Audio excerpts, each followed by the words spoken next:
Hello my dear friends, you're on the Military Summary channel, and today we will discuss the situation in Ukraine on the 8th of June of 2023. Today we have a lot of very interesting updates, so let's start. Of course, the most important and the most interesting updates are coming from Zaporozhye area, from Orekhov bridgehead. As you know, the Ukrainians, it's maybe the first or fifth day of Ukrainians' attempt to penetrate the Russian defense orders and to develop their bridgehead in the south of Orekhov in direction of Tokmak. And during the previous day and during the previous night of the local time, the Ukrainians made a lot of attempts to penetrate this area, and probably you saw a lot of video, a lot of photo confirmations of those attacks and so on. So let's discuss everything step by step. And everything started at 1 a.m. of the local time. The Minister of Defense of Russian Federation Shoigu reported that Ukrainians have redeployed the forces of 47th Mechanized Brigade in this area, and using the forces of 1,500 soldiers, 150 armored vehicles, the Ukrainians made attempt to attack in direction of Rabotina and in direction of Novofedorovka. After a very heavy artillery preparation, the Ukrainians launched that attack, but the Minister of Defense of Russian Federation Shoigu reported that attack was repelled by the Russian forces, and with the heavy losses, the Ukrainians were forced to step back. And the Minister of Defense reported that as a result of that attack, the Ukrainians lost 30 tanks, 11 fighting infantry vehicles, and 350 soldiers. Also, he added that as a result of fierce fightings on the 7th of June, so the day before the Ukrainians launched that attack, the Ukrainians lost 945 soldiers, 33 tanks, 28 fighting infantry vehicles, and 38 fighting armored vehicles. So the Ukrainians, as you can see, based on the geography, were trying to attack the Russians on the line between such settlements like Nesteryanka, Kopany, Rabotina, Verbovka, Novofedorovka, and Novopokrovka. So this is the area, this is the front line that the Russians were trying to hold during the previous day, during the previous night. And as you can see, most of the attacks, all of those attacks that Ukrainians made in those directions were repelled by the Russian forces. Now let's add to this map and let's move to this app the forces of 47th Mechanized Brigade, because as it was based on the words of report of the Ministry of Defense, that brigade were attacking the Russian positions starting from this night, and the previous day this area was under attack of the forces of 65th Mechanized Brigade in this area. If you remember, yesterday we got a lot of updates that the Ukrainians have redeployed in this area the forces of 116th, 117th and 118th Mechanized Brigades, but today, and we still haven't received any photo or any confirmation from the Russian Ministry of Defense about this redeployment. So that's why I took a decision to move all those brigades back on their position of strategical reserves. So currently, based on the information we have, the Ukrainians have used from strategical reserves the forces of 47th Mechanized Brigade, the forces of 23rd Mechanized Brigade, and the forces of 31st Mechanized and 37th Marine Brigades. So as you can see, 1, 2, 3, 4, 5 brigades have already been redeployed in this area, and this is a very big number, so it's probably around 20,000 soldiers. I expect that tomorrow and the days after, the Ukrainians are going to move more and more forces in this area and to make more and more attempts to penetrate the Russians' defense orders in this area. When talking about the western flank of Orekhov, the Ukrainians were attacking the Russian positions in direction of Petykhatki, using from Lapkova in direction of Petykhatki and in direction of Zherebyanki. And the Russians are saying that, and we got this update yesterday, that Ukrainians, as a result of the previous attack in this area, managed to establish a bridgehead in direction of Lapkova. Probably this is not a very stable bridgehead, because the Russians made few counter-offensive in this area, and there were a few updates that as a result of all those clashes, the Russians managed to push the Ukrainians to step back from this settlement. But for now, most of the mappers are saying that either the settlement Lapkova or in the gray zone or under Ukrainian control. but all of them confirms that this is not this settlement is not under Russian control, and probably the Ukrainians during the next days will try to develop the bridgehead in this area.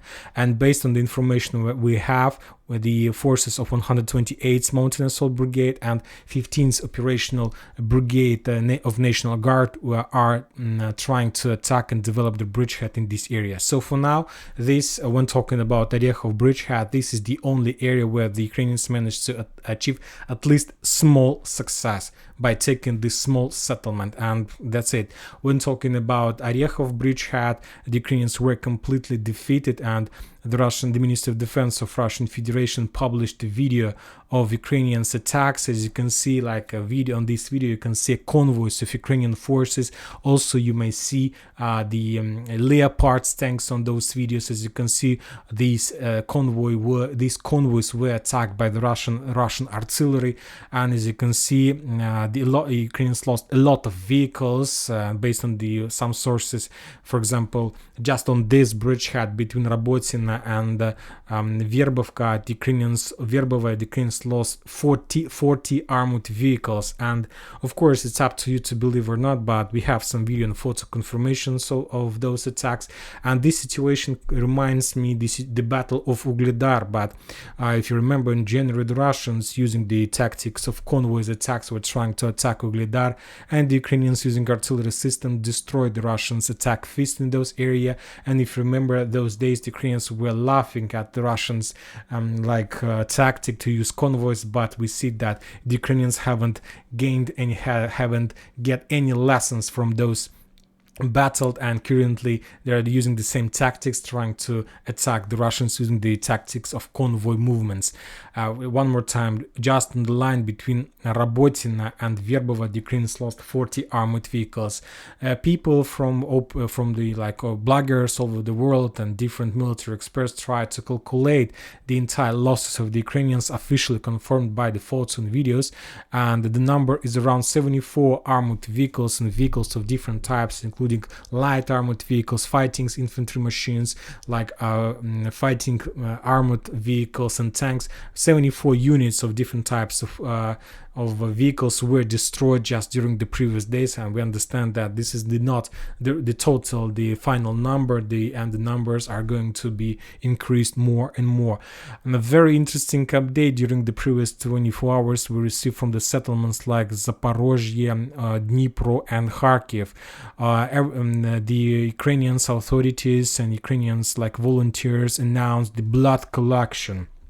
So officially, blood collection was announced in those settlements. So we understand that this is the closest and the biggest settlements to Orekhov bridgehead. And as I understand, the Ukrainians are using these railroad ways, of course, to Zaporozhye, then to Dnipro, and after that to Kharkiv. This is like blood, or let's say not the blood, but wounded soldiers logistic.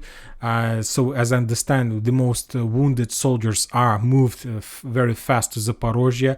Those whose condition is better to Dnipro, and those who can survive, and there is 100% chances that soldiers are going to survive, are moved to Kharkiv. So this is the blood, these wounded soldiers logistic. Very interesting update. And as you can see, there were no updates about any blood collection announcement in Kryvyi Rog and Nikolaev or Odessa, and probably because these settlements, there is not much time for this process. So that's why if you, for example, want to move soldiers to Kryvyi Rog, probably there is some problems to do this. So that's why the Ukrainians are using straight way that the trains can go forward without stops on this line. So very interesting.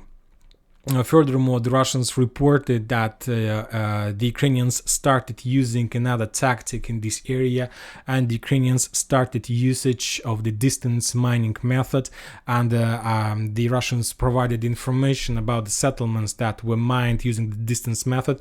And this is a very interesting piece of information, because according to the Russians, the settlements, that the roads in the vicinity of Nova, Solotka Balka, Nova Shevchenkovo. This road was completely mined by the Ukrainians using the distance method of mining, and for these purposes the Ukrainians were using HIMARS systems. And this is very interesting, as you can see. As a result of all those days, the Ukrainians were trying to understand and to find the weak point in Russian defense, and probably they understand that the only thing that they can do for now is that they need to do is to reduce the level of supply and support of the Russian forces in the settlements like Kopony, Rabotina, and in Novopokrovka and Novofyodorovka. And they can't do this using the artillery systems because they don't have eyes above this territory, because all their eyes were suppressed by the Russian like anti-drone systems and so on. And the only thing for now they can do, the only solution they found, is to like mine this road that the Russians uses for supplying and supporting their forces, and the same situation in the western eastern flank of this area. So this is the tactic that Ukrainians start using, and this is very interesting because I haven't received any reports that the Russians started using distant mining method, because you need to understand that I believe that most of the mines were demined in this area, of course not using the traditional method but using probably the Ukrainian armored vehicles.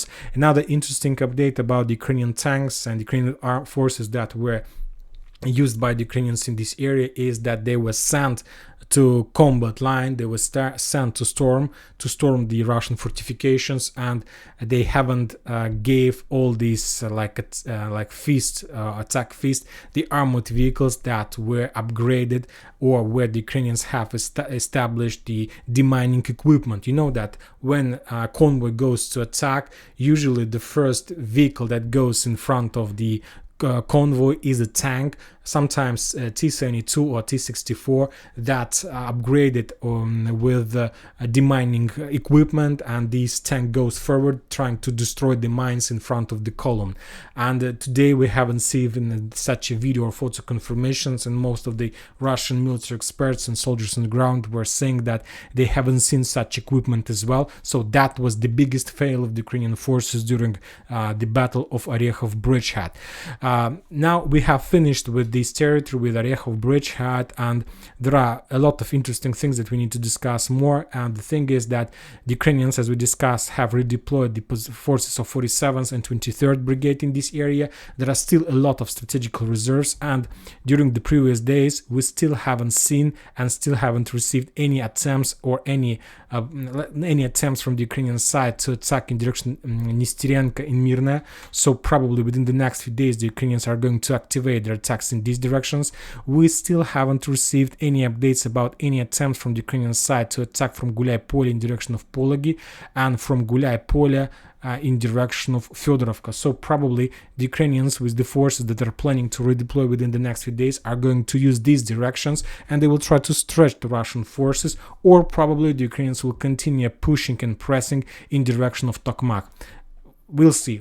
Anyway, this night is going to be very hot as the previous nights, and we'll see whether the Russians are able to continue defeating the Ukrainians. Now we are going to Vremivka tactical bridgehead. There were also few updates from this area, and the most interesting is that Ukrainians continue clashes and fightings for the 178.2 hill in this area. If you remember, yesterday we discussed that they managed to capture that hill, but probably the Russians made a small counter-offensive operation, and the Ukrainians were forced to step back for regrouping. But today the clashes for this hill continues, and probably as a result of all these things, all these clashes, the Ukrainians managed to establish their bridgehead in this area, and now from this territory they control the Russian positions and so on. Another attempt to attack the Ukrainians made from Velika Novoselovka in direction of the settlement Blagodatne, but that attack was stopped and slowed down by the Russians on the northern outskirts of this settlement. And the thing is, the most interesting thing, that the Ukrainians were using the forces of 35th Brigade, and I'll remind you that the main positions of that brigade is located in the vicinity of Marinka, so probably the Ukrainians took a decision to reinforce the 37th and 31st Brigade with some squads from 35th Brigades, with one purpose: not to reduce the level of pressure, but that brigade was defeated and was met by the Russians in the vicinity of Blagodatne. When talking about Novodonetsk, the Russians, as a result of counteroffensive operations, managed to push the Ukrainians back from this bridgehead, and the Ukrainian forces were forced to step back on the northern bank of this river, of this small river, and currently the entire front line goes along this river. So this is the front line in this area, and the Ukrainians lost their bridgehead in this on this territory. Furthermore, the Russians published the video of Ukrainians' attempts to attack the settlement. As you can see, the Ukrainians were moving through the fields, and this is the video that confirms that the Ukrainians sent as the first vehicles is regular armored fighting vehicles. And when talking about the particular this video, instead of these armored vehicles, there should be like 264 equipped with the demining equipment, but there were no such type of weapon. And as you can see, as a result of that mistake, the Ukrainians lost almost the entire convoy that were moving in direction of these forest lines. And one more time, the problem was that Ukrainians weren't using the tanks that were upgraded with demining equipment, and that was the biggest fail of the Ukrainians, because the mining fields was the most important and the most powerful asset from the Russian side. Currently, the Ukrainians, as we discussed, are trying to fix the situation, trying to increase their own mining assets, trying to mine the Russian territory, Russian supply roads using the distance method. But the results of this process we are going to see just in a day or probably in 2 days. Anyway, this will make some problems for the Russians, so we'll see. Another interesting update from Zaporozhye and Kherson front line is that the president of Ukraine, Zelensky, today visited Odessa. He came and visited Kherson. The Ukrainian sources are saying that he visited this settlement because of like these floodings and so on. But I believe that he visited the Kherson with one purpose: to control the entire offensive operation by himself. He understands and he sees the problems that Ukrainians faced during those attempts, during those days, and probably he took a decision because he's responsible in front of the Western countries and NATO countries. I believe he promised a lot, and he just didn't have any other solution but to visit Kherson and start controlling the entire operation by himself. And probably, as we discussed, the Budanov, the head of Ukrainian intelligence, also visited Kherson these days, and also is in Kherson these days, and also he, I believe, controls the entire situation, at least on this bank, at least on this side of Kherson front line. The Russians, by the end of this day, by the end of the 8th of June, launched another massive missile attack from Crimea, and the Russians were attacking. Today, the Ukrainians saw the missiles that were flying above Odessa, and after that there were explosions in Uman region, in this area. So probably the Ukrainians took a decision to use more strategical reserves, and using the railroad ways that goes through Uman, the Ukrainians were trying to redeploy their forces as close as possible to the combat line, or probably there was some kind of meeting, or there is the railroad ways, as you can see, going through this territory, or maybe there was other things that the Russians took a decision to hit and to destroy during the battle of Zaporozhye and the South Donetsk area. Now we are going further, and we are going to talk a little bit about Marinka and Avdiivka. We haven't received any updates from this area, from this territory. Probably the Ukrainians were regrouping and were preparing themselves before the beginning of the next wave of attack in direction of Opytne, Vodyane, and probably in direction of Marinka. The Russians reported during the day that they managed to repel every attacks from the Ukrainian side and to restore their positions on the north of Vodyane. So let's wait a little bit to see more confirmation from other sources about restoring control over the positions in this area. Now we are going to Bakhmut, and we received also a lot of interesting updates from this battle. The Ukrainians continue attacking in direction of Klishchiivka using the forces of 5th and 3rd Assault Brigades, and as a result of those attempts, the Ukrainians managed to establish small control or develop their bridgehead on this channel, on this like part of the channel. And some sources during the day were saying that Ukrainians captured this this channel, and some sources were saying that they have crossed the channel, some sources were saying that they haven't crossed, but anyway, the Ukrainians were able to continue advancing, and currently we see their plans. Now they want to restore control over the entire channel, and then they will probably continue moving in direction of Klishchiivka or Andreevka, trying to encircle Klishchiivka from the south. But I'll remind you that there is a very powerful fortifications right after these trenches, right after this channel. When talking about the northern flank, as we discussed, using the forces of 57th Motorized Brigade, the Ukrainians managed to capture positions along these positions, and currently they are trying to accumulate and regroup their forces for further offensive operation in direction of Yahidne and of course in direction of Berkhovka. This is not very suitable positions to attack, but we'll see whether the Ukrainians are able to do and whether the Russians are able to defeat the Ukrainians on this bridgehead. And when talking about Kupiansk-Liman, we haven't received any updates, and one more time I remind you that the Ministry of Defense of Russian Federation haven't provided any updates, any report for the previous 24 hours, as I think that probably they're preparing a big report for these clashes, and the numbers are going to be terrifying. And that's it for today. Military Summary channel reminds to condemn any violence in the world. Thank you for watching. Subscribe to my channel, put your likes, join my Patreon, and have a good day. Bye bye.